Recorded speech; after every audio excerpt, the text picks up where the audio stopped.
Now originally I was going to do another unscripted stream of consciousness video like I did about what happened to George Floyd and the subsequent riots. However, I had a lot of stuff that I had to cut out because what I was saying was out of date information. The information that I had learnt about George Floyd changed not only the context of the situation he was in somewhat, but also Floyd as a person and the deification of him into a Christ-like martyr. So I will talk about the stuff I didn't put into the first video, then I will discuss his deification, the worldwide protests and riots, and why it's all a load of nonsense, and the real goal is not about black rights, it's about destroying Western civilization and pushing Marxism. So firstly, on the man himself, as per usual it seems that the woke brigade just can't seem to find an actual decent black person to venerate and hold up as a hero. There are loads of them that are celebrities, there are videos that go viral of black men and women doing good deeds in the world, yet for whatever reason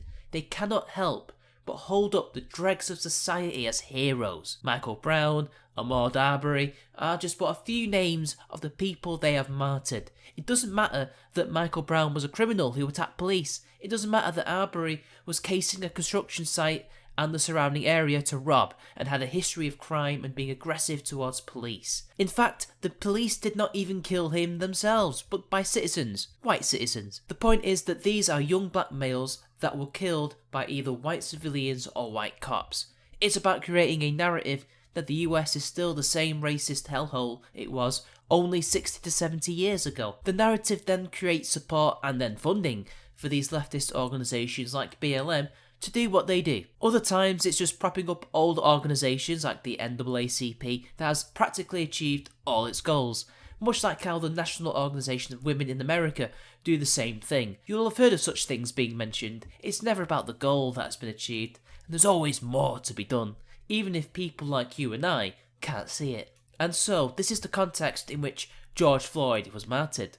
The man was, as I may have said in the video, I'm not sure, a former criminal. In fact, he had a very bad criminal past, including one count of aggravated robbery, which probably should have been armed robbery, where he pointed a gun to the stomach of a pregnant woman in order to rob her. It's interesting that nobody has tried to find her for comment. He was in and out of jail for years until he relocated to Minneapolis. He was also intoxicated, as the recent autopsy revealed. Now, the cop that killed him was nonetheless a contributing factor to his death, but not the only one. Although the police handled the situation incredibly poorly, even before his death, he should not have been intoxicated, and should not, as I said in my video, have resisted arrest. Is this really the type of person that the left and BLM want to hold up as a man who changed everything, as a martyr? Why not David Dawn or Dave Patrick Underwood? Oh wait, these are black men that go against the abolish/defund the police narrative. One was a former cop turned private security officer who was shot in the head by a rioter. Another was a federal service agent who was also killed by the rioters. These are men that were, by all accounts, pillars of their community. Floyd was a former criminal and drug addict that did not practice what he preached in the videos that he made that went viral shortly after his death. I would take these two men over Floyd any day. What about the former fireman turned bar owner who had his entire life's work destroyed overnight? I don't know what we're gonna do. Early Thursday, we met Corboy Bala, who invested his life savings into opening this sports bar. Right, trying to steal the safe! While our cameras were rolling, looters came back to try to steal his safe. It hurts, man. It's not fair. It's not right. You know, we've been working so hard for this place. You know, this is not just for me, it's for my family. His cousin, Janelle, called on looters to focus their attention on justice without harming the community. You try to come in and we show you we're black, and then you're black trying to steal. It makes no sense. It's so disrespectful. I'm so embarrassed of my city. He's not a cop. He's a businessman. Nah, he's a capitalist. He's not what black boys and girls ought to look up to. Besides, he has insurance. He'll be fine. Not like he has to have a GoFundMe to pay for the damages or anything. But what surprised people, and initially me, was the fact that the riots and protests caused by the death of George Floyd not only spread from Minneapolis and to other American cities, but around the world. There were protests in Germany, protests in Canada, protests in my country, the UK, and even in Japan.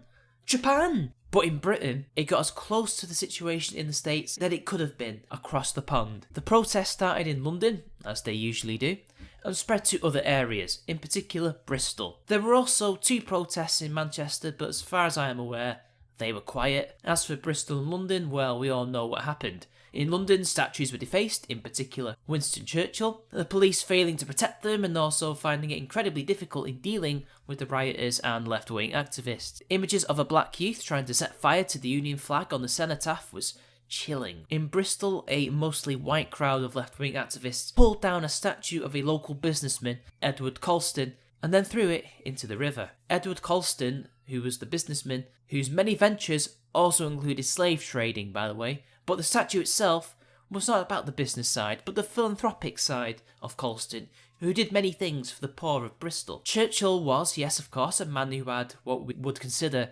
racist views today, but he also helped our country defeat the Axis powers in World War II. There was also an obscure Manchester lecturer who was trying to get a petition going to get the Mayor of Manchester to pull down the statue of Robert Peel, a former Prime Minister, because he formed what is considered the first modern police, and was also a signee of a petition to stop the end of the slave trade, because of what he saw as damage that could be done to the business owners. But this is also the man who created the Peelian Code, which is the police code of ethics. He also passed the Peel laws, which heavily liberalised our penal law, removing capital punishment for many crimes. He also did not repeal the illegality of the slave trade when he became Prime Minister in the 1830s, but apparently his statue needs to be removed. But what has any of this got to do with George Floyd and police brutality, if not in the United States, but in the world? Nothing whatsoever. This is about the West. This is about destroying cultural landmarks and symbols. This is about breaking down, deconstructing, as the left would say, Western society. What do they replace it with? Well, communism, of course. There is a reason the protesters went after Winston Churchill and Edward Colston, and not Gandhi. Both Gandhi and Churchill were racist. Gandhi in particular was a massive racist against blacks in South Africa, but they don't go after him because he was an anti-colonialist and an anti-Western figure to them. Churchill is the embodiment of everything they dislike about Britain and the West. That is why they did that. This is a symbolic attack on our culture and our values. The kid on the cenotaph was burning the flag for a reason. Perhaps he wasn't fully aware of the symbolism. He was probably thinking, Britain equals racist. Therefore think of most provocative act he can do to prevent the anger he was brainwashed into having. If he had burned a flag he had purchased, I'd have no issue. It's his flag, do what you want, freedom of speech. However, he was burning a flag that was not owned by him, that was owned, I would assume, by the council or whoever owns the cenotaph, and the fact that it was on the cenotaph itself. He was committing vandalism, on top of doing a rather provocative act. Luckily, he was too stupid to actually burn it, because the police also seemed too stupid to be able to get him off. Speaking of the British police, I have no sympathy. This is what they get for overzealously policing the lockdown, arresting people for sitting on benches, threatening a man with arrest for helping vulnerable parents, and breaking into another person's home because they thought there was a party, whilst allowing certain groups to get away with flouting the rules and not particularly following it themselves. I am meant to be sympathetic to the British police in this? No, that mounted officer didn't deserve her injuries, but the fact remains I cannot be sympathetic to one of the worst and most authoritarian police forces in the West. It's very easy to arrest people for speech online and to police a lockdown where you are never ever outnumbered, but apparently it's so hard when you have to do actual policing and keep law and order. And not only that, they were nowhere when that Colston statue was pulled down. What was the chief's reason for this? That he's been a historical figure that's caused the black community quite a lot of angst over the last couple of years. So whilst I am disappointed that people would damage one of our statues, I do understand why it's happened. It's very symbolic. You might wonder why we didn't intervene and why we just allowed people to put it in the docks. We made a very tactical decision that to stop people from doing that act may have caused further disorder, and we decided the safest piece to do in terms of our policing tactics was to allow it to take place. Should you have stopped this happening? Should you have protected the statue? So our policing style was from the outset low-key. We were not able to get to the statue in time to protect it. And once it had actually been toppled, there was clearly a pre-planned attempt to bring that down. They had grappling ropes and they had the right tools. So once it was down, we made a decision. The right thing to do was just allow it to happen, because what we did not want is tension. Some people will say that maybe that's the wrong strategy, that you should have intervened and challenged this behaviour. So I understand why people might might think that we should have intervened and challenged, but this was a very difficult policing operation. There's a lot of context that sits around it, and I believe we did the right thing. No regrets. No regrets. How can the police think it's better not to quell a bunch of rioting, soy-infused leftists? I am lost for words. Now, the attack on Western values is but one reason why it spread. That was partly why I realised this isn't so surprising that the spread happened internationally. Marxist socialism, pretty much most forms of socialism, other than National Socialism and its variants, are inherently internationalist in nature.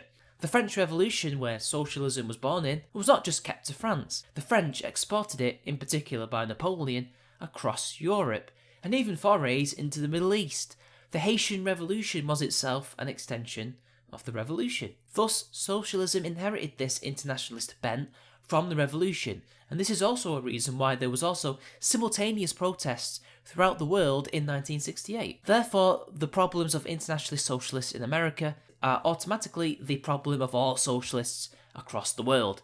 Now, of course, it might just be that the American model of cultural Marxism and intersectionalism is just a very good way of getting what one wants in society, hence why it has been exported all across the West for the past 40-50 years. But how else can we explain how protests can spring up in Japan if they don't even have anywhere near the same issues as America does? Again, because of the internationalist element. The Japanese will be under no illusions that their country does not have these issues, but they fight them anyway, because it helps their comrades in the West. In Britain, where we have a similar culture to the United States and sort of similar ethnic makeup, it is perhaps easier to import this ideology and narrative here. Racial collectivism is also a weapon that is used by these leftist groups, and Black Lives Matter in particular. These black British rioters and protesters have been given the false belief that their issues are the same as black American. But how many of these people have actually spoken to an African American? I have, across the political spectrum, and I can tell you,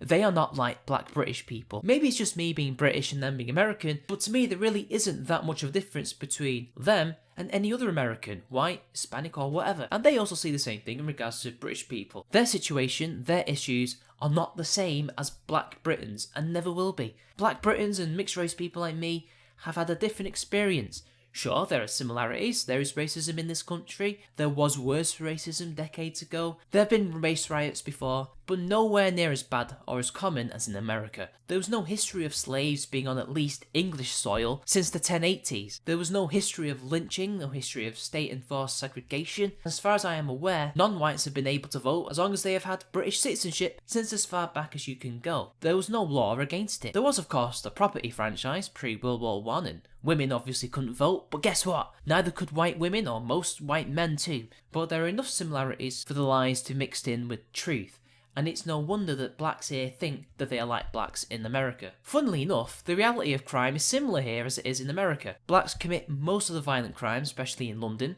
although in the annual race audit the numbers are very similar amongst mixed race, white and black groups across the board, not just in London. Though interestingly, they do better in school than whites do, and as per usual, it is young black men killing other young black men, especially in London, which the amazingly woke and leftist mayor, Sadiq Khan, has done nothing about. But he will remove those statues though. All of this racial identity politics increasingly comes across to me as a kind of left-wing accelerationism, and is coupled with other things. Divide the various ethnic groups, institute multiculturalism so as to prevent uniformity of culture that would have happened a la the United States of old, blur the lines between what is culture, what is ethnicity, what is race, even religion. For example, treating Muslims as a race, conflating ethnicity, race and culture with each other, keep groups, particularly blacks and poor whites, trapped in welfare so they become reliant upon left-wing parties to keep the money coming in, destroy family values, promote single parenthood in these communities to further this reliance on welfare,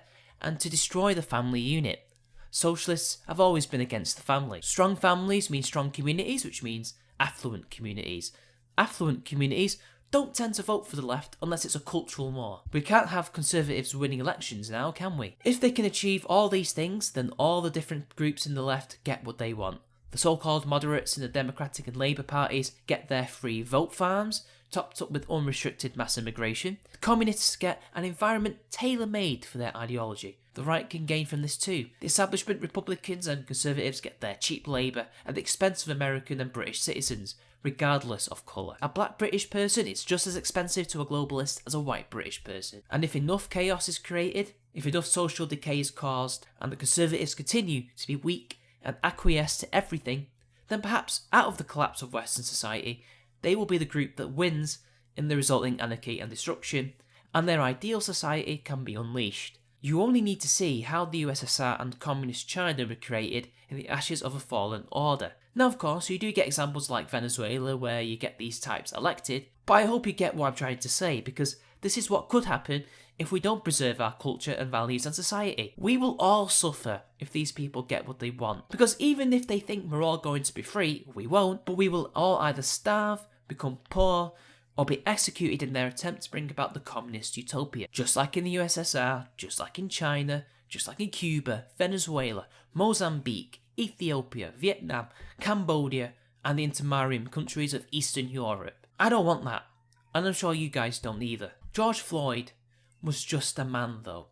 A man with a criminal past and a bad life. He was no angel, he does not deserve to be the martyr of a cause. He probably had no intention of doing any of the things I've said in this video. He just wanted to hustle and to get his next hit. This man does not deserve to be in murals across the world. My own city has had one made by street artists. What has he done for the Afro-Caribbeans of Moss Side, Hume and other areas? What did he do for mixed race people like me and members of my family and my friends? Nothing.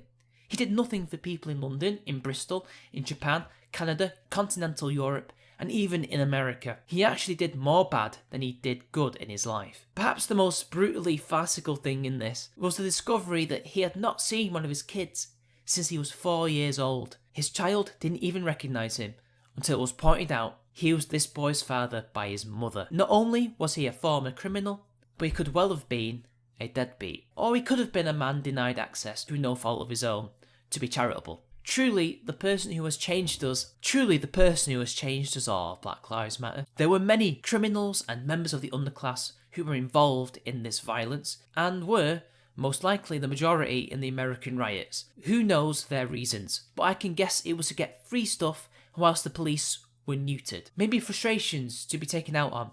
Racial violence was also a feature, as many targeted whites, but they also went after the small black business owners, the people who were pillars of the community. Why? Envy? Possibly. Who knows, but race relations have been set back worse than they were last decade. As if that could even be possible, but it has happened. We have discovered the weakness of left-wing ran states and councils, also the weakness of conservative ran countries like my own. But there is a silver lining to all of this. It has not been the race war that perhaps it appears on the surface. In America it was actually quite localised, and a good 10% of the violent thugs and looters were white or of other races. The fact that it was blacks that were the overwhelming victims of this violence, that more died at the hands of this violence that was egged on by the media and left-wing groups, will have red-pilled more blacks than any of us could have imagined. 57 million people, as of writing the script, watched Candace Owens' Facebook video on the riots and George Floyd. Gun ownership has increased exponentially, and people now realise why the Second Amendment in America is important, and how weak the police can be, and how weak the state can be. They're not always going to be there for you. But this has been a dark week nonetheless for the Western world. But the important thing is not to get black-pilled and give up. And I'll leave you with that.